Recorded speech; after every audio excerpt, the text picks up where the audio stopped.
प्रभु की स्तुति हो आज के सुनहरे दिन के लिए, जो दिन प्रभु ने हमें दिया है। प्रियो, ये मेरे और आपके लिए आशीष का दिन है।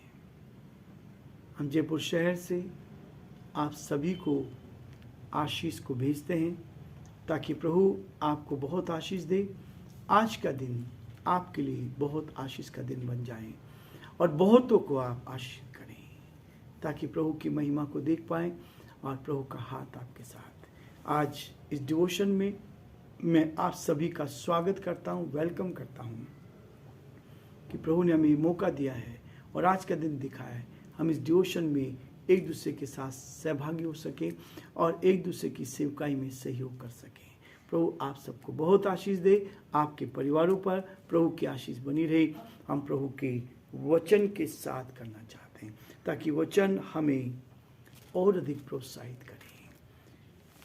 प्रकाशित वाक्य उसका पहला अध्याय उसके 8 पद को कल हमने देखा था और हम हर रोज एक एक पद को लेकर चलते जाएंगे ताकि एक एक पद हमारे जीवन के लिए और अधिक आशीष का कारण बन सके। आज हम देखना चाहते हैं 5 और 6 पद को। प्रकाशित वाक्य पहला अध्याय उसके 5 और 6 पद में लिखा है, और यीशु मसीह की ओर से जो विश्वास योग्य साक्षी और मरे हुए में से जुटने वालों में पहलोठा और पृथ्वी के राजाओं का हाकिम है, तुम्हें अनुग्रह और शांति मिलती रहे। वह हमसे प्रेम रखता है और उसने अपने लहू के द्वारा हमें पापों से छुड़ाया है। दुआ करेंगे। प्रियो, आकाश और पृथ्वी के बनाने वाले, हम आपको धन्यवाद देते हैं प्रभु इस बड़े उपकार के लिए जो आपने हमारे लिए किया है। प्रभु इस संसार को आपने बनाया, इस आकाश को बनाया, इस पृथ्वी को बनाया ताकि इस सब का उपयोग हम कर सकें। प्रभु इसका आनंद हम ले सकें, इसकी खूबसूरती को हम देख सकें। इस आनंद को लेकर हम अपने जीवन में आशीष को प्राप्त कर सकें। आपने जो कुछ इस पृथ्वी पर बनाया वो मनुष्य की भलाई के लिए बनाया, मनुष्य की अच्छाई के लिए बनाया ताकि हम इन सब में एंजॉय कर सके, आनंद ले सके, इस आनंद को प्राप्त कर सके। आपकी बनाई हुई सृष्टि के लिए आपको धन्यवाद दे सके। भजन संहिता 19 में कहता है, आकाश परमेश्वर की हस्तकला को प्रकट कर रहा है। परमेश्वर धन्यवाद देते हैं सृष्टि के लिए जो आपने बनाई। हम आपको धन्यवाद देते हैं कि आप हमसे प्यार करते हैं। हम प्रार्थना करते हैं प्रभु हमारे प्रदेश राजस्थान के लिए, यहाँ के मुख्यमंत्री अशोक गहलोत जी के लिए आप उनकी मदद करें, आपका हाथ उनके साथ बनाए। धन्यवाद हो कि आपने संभाला, धन्यवाद हो आप उनके साथ हैं प्रभु। हमारे देश के लिए, देश के राष्ट्रपति के लिए, प्रधानमंत्री के लिए हम प्रार्थना करते हैं। उत्तम आशीष दे प्रभु जी, इस देश को चलाने में आप उनको बुद्धि दे, ज्ञान दे ताकि परमेश्वर सही कदम उठा सके, ताकि देश सही दिशा में आगे बढ़ता चला जाए और आपकी महिमा कान बन सके। हम बड़े आदर के साथ डिवोशन को भी आपके हाथों में सौंपते हैं। इस पर भी आपकी ब्लेसिंग चाहते हैं, आपकी आशीष चाहते हैं। मुझ कमजोर पर दया कर अपनी महिमा के लिए इस्तेमाल करें। जो भाई बहन इस आवाज को सुन रहे हैं आप उनसे बातचीत करें प्रभु, ये वचन उनके जीवनों में काम करें और आत्माएं आपके चरणों में जीती जाएं, आत्माएं बचाई जाएं और आपका नाम ऊंचा किया जाए। सारी महिमा आपको देते हुए इस प्रार्थना को अपने प्रभु अपने धार करता यीशु मसीह के नाम से मांगते हैं, आमीन।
सब तेरे लिए।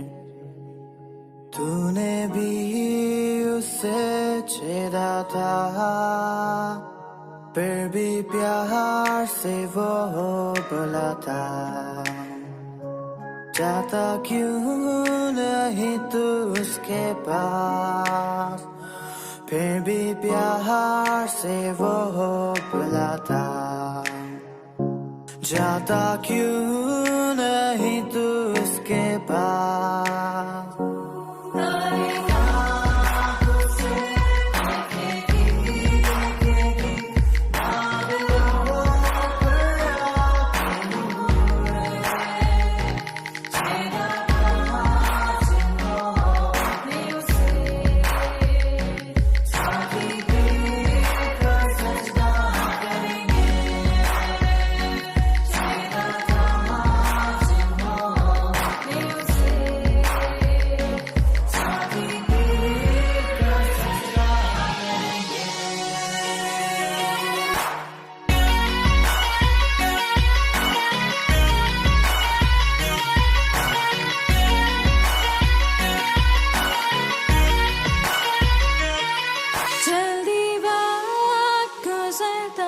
जाता है, रात अंधेरी आती है, तौबा कर दरवाजा होगा बंद।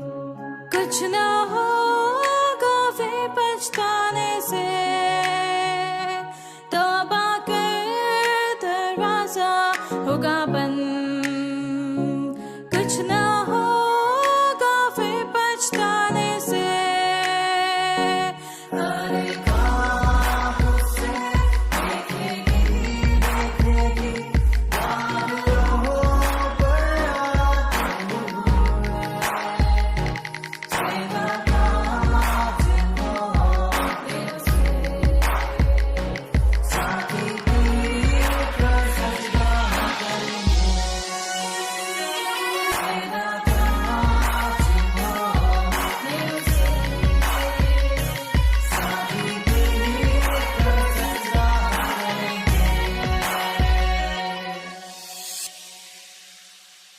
प्रियो, अध्याय का 5वां पद इस बात को कहता है, और यीशु मसीह की ओर से जो विश्वास योग्य साक्षी है।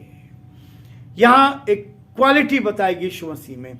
क्यों हम यीशु मसीह को अपने जीवन में पहला स्थान देते हैं, क्यों यीशु मसीह को मानते हैं, उसके पीछे क्या कारण है, उसके कारण दुख क्यों उठाते हैं। लोग सब कहते हैं बहुत अच्छा है, पर यीशु का नाम मत लो, यीशु का नाम मत लो।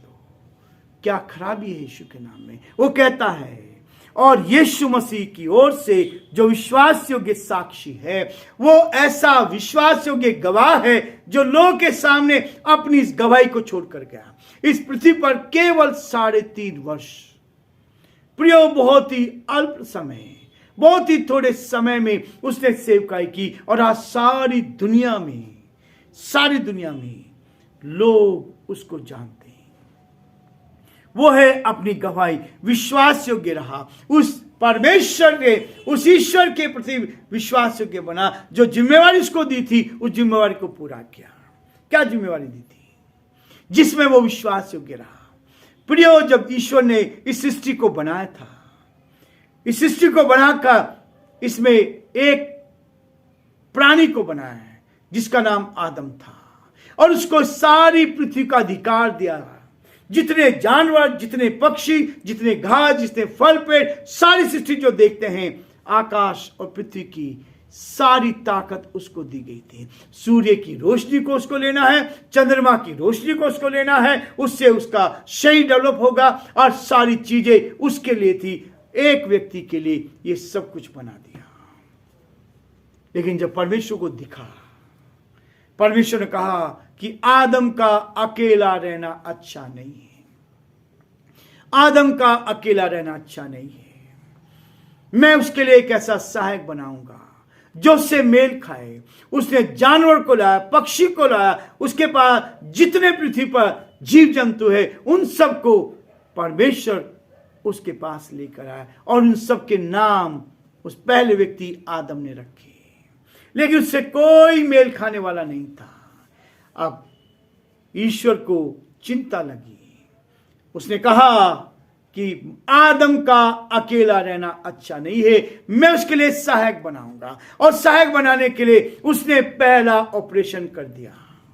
ईश्वर ने पहला ऑपरेशन उस पहले व्यक्ति का, जिसको उसने मिट्टी से बनाया था और मिट्टी से बनाकर अपनी आत्मा और अपना जीवन उसके अंदर फूंक दिया था, जो हमारे नाकों में बह रहा है। प्रियो, ये चीज उसने करी और क्या हुआ?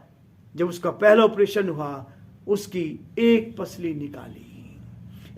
निकाली और उस पसली को निकाल कर क्या किया? दूसरे कोने में ले जाकर उसके लिए स्त्री को बना दिया और उसके पास वो लेकर आया। पहला ऑपरेशन इस सृष्टि के मालिक ने, उस परमात्मा ने किया। पहली शादी उसने कराई और ये शादी करके जब वो दोनों रह रहे थे, उस अदन की वाटिका में थे, सांप ने आकर उनको बहका दिया। पाप जीवन में आ गया और जो अधिकार इस सारी पृथ्वी का था, उस सारे अधिकार को उसने अपने पास ले लिया। शैतान ने उस अधिकार को अपने कब्जे में कर लिया और आज उसी अधिकार को लेकर वो लोगों को ईश्वर से अलग करता है। और उसको प्रभु मसीह को एक काम दिया गया कि फिर से मनुष्य को वो अधिकार दिया जाए, वो शांति मिले, वो तसल्ली मिले, उसका रिश्ता फिर से ईश्वर के साथ हो जाए। और यही काम पूरा करने के लिए वो यहां पर इस पृथ्वी पर आया। और यहां लिखा है 5 पद में, और यीशु मसीह की ओर से जो विश्वास योग्य साक्षी और मरे हुए में से जी उठने वालों में पहलौठा है। केवल उसने ये काम करके दिखाया और इस पृथ्वी पर मनुष्य का रूप धारण किया। उसकी पैदाइश भी अद्भुत थी। लोग उसको ठट्ठों में उड़ा सकते हैं, लेकिन प्रियो, ईश्वर तो सब कुछ कर सकता है। ईश्वर सब कुछ कर सकता है। और यीशु मसीह इस पृथ्वी पर आया, 30 वर्ष तक अपने संसार की माता पिता के साथ रहा, लेकिन केवल 3.5 वर्ष उसने काम किया। और 3.5 वर्षों में ही उसके कामों का, जो अद्भुत काम उसने किए, जो चंगाई के काम किए, जो लोगों की रिलीफ का काम किया, लोगों को बचाने का काम किया, लोगों को चंगाई देने का काम किया, उनकी भूख और प्यास को मिटाया। ये काम करने से उस समय के जो फरीसी शास्त्री लोग थे, जो यहूदी लोग थे, उन्होंने उसको मरवा डाला और क्रूस के ऊपर चढ़ा दिया। यही काम करने के लिए आया था। लोगों ने सोचा उसको हटा दिया, लेकिन उसने जैसे ही क्रूस के ऊपर अपने प्राण दिए, वो अधिकार जो शैतान के पास था, वो मनुष्य के पास फिर लौट कर आ गया। अब जो कुछ पर विश्वास करेगा, केवल उसने ही वो विश्वास योग्य और साक्षी और मरे हुए में से जी उठने में पहलौठा है। वो ही एकलौता है, और कोई मरे हुए में से जीवित नहीं उठा। हम बहुतों की उपमा दे सकते हैं, लेकिन केवल एक ही था जो यीशु मसीह इस पृथ्वी पर आया। इसलिए जो व्यक्ति इस पृथ्वी पर आएगा, उसको मरना न्याय का होना निश्चित किया गया। इसलिए जब शरीर में वो आया या बढ़ा तो उसको मरना पड़ा, लेकिन 30 दिन उसको जी उठना पड़ा। वो पहलौठा और पृथ्वी के राजाओं का हाकिम है। सच्चाई कभी मरती नहीं है, सच्चाई हमेशा सामने रहती है। और इसलिए कहता है, वो तुम्हें शांति, अनुग्रह और शांति मिलती रहे। प्रियो, ये वचन है। उसने फिर से वो विश्वासियों के साक्षी बना।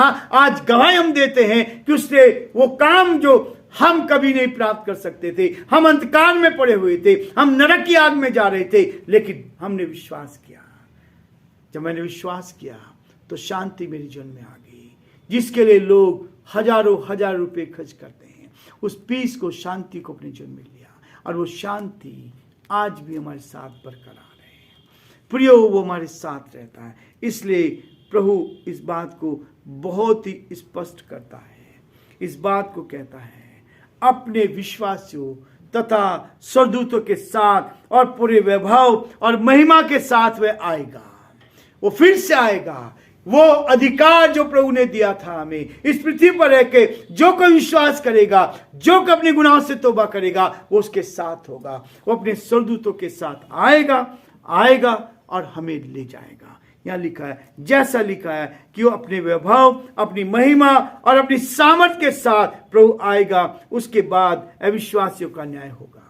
विश्वासियों को उठा लिया जाएगा। लेकिन जो पृथ्वी पर रहेंगे अविश्वासी लोग, जिन्होंने पश्चाताप नहीं किया, जिन्होंने गुनाह से तौबा नहीं की, वो इस पृथ्वी पर रहेंगे और अनंत आग में डाल दिए जाएंगे।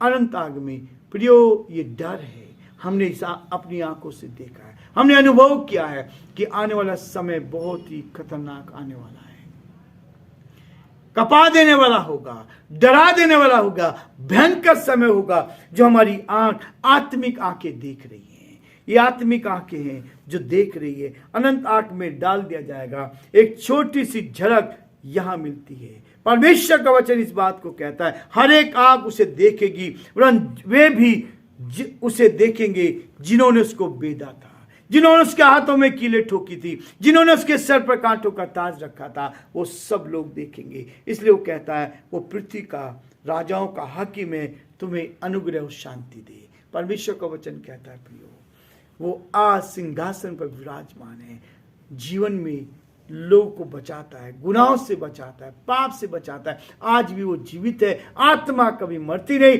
आत्मा को कभी कोई देख नहीं सकता, और वो आज भी अपने विश्वासियों के साथ उन कलीसियाओं में जहाँ वास्तव में प्रभु की उपस्थिति है, उनके बीच में रहता है और उन्हें तसल्ली, ढाढ़स, हिम्मत देता है, आगे बढ़ाता है, ताकि हम और आगे बढ़ें। प्रभु आप सबको बहुत आशीष देता जाए और परमेश्वर का हाथ आप सब पर बना रहे।